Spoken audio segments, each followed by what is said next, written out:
हाल ही में केंद्रीय मंत्रिमंडल ने एक चुनाव पर गठित पूर्व राष्ट्रपति रामनाथ कोविंद की अध्यक्षता वाली उच्च स्तरीय समिति की सिफारिशों को स्वीकार कर लिया है।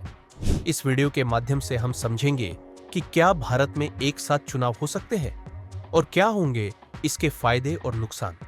आजादी के बाद भारत में पहले चुनाव से 1960 के दशक तक एक साथ चुनाव हुए।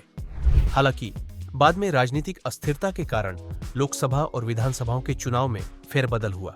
दरअसल वन नेशन वन इलेक्शन की अवधारणा एक ऐसी प्रणाली को लागू करती है जिसके तहत सभी राज्य और लोकसभा चुनावों को एक साथ कराया जाना चाहिए। अर्थात यह अवधारणा इंडियन इलेक्शन साइकिल को बदल देगी, जिससे राज्यों और केंद्र के चुनाव एक साथ हो सके। तो आखिर पूरे देश में कैसे हो सकता है एक साथ चुनाव? पूर्व राष्ट्रपति रामनाथ कोविंद की अध्यक्षता में एक चुनाव से जुड़े मुद्दों का अध्ययन करने के लिए कोविंद पैनल का गठन सितंबर 2023 में किया गया था।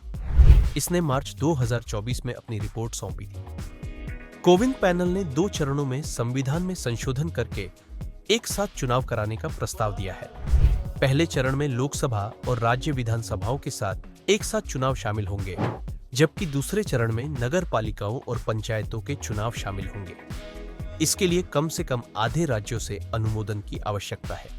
इसके लिए अनुच्छेद 324 और अनुच्छेद 325 में संशोधन करना होगा। वहीं एक साथ चुनाव कराने से होने वाले लाभ को देखें तो इससे हर वर्ष अलग अलग चुनाव कराने पर होने वाले भारी खर्च में कमी आएगी। बार बार चुनाव होने की समस्या के कारण लंबे समय तक आदर्श आचार संहिता लागू रहती है, जिससे सामान्य शासन व्यवस्था प्रभावित होती है। एक साथ चुनाव कराने से ऐसी समस्याओं से निपटा जा सकता है। एक साथ चुनाव कराने से महत्वपूर्ण जनशक्ति मुक्त होगी, जिसे अक्सर चुनाव कर्तव्यों पर लंबे समय तक तैनात किया जाता है। शासकीय कर्मचारी चुनावी मोड में रहने के बजाय शासन पर ध्यान केंद्रित कर सकेंगे। हालांकि एक चुनाव की आलोचना भी होती रही है।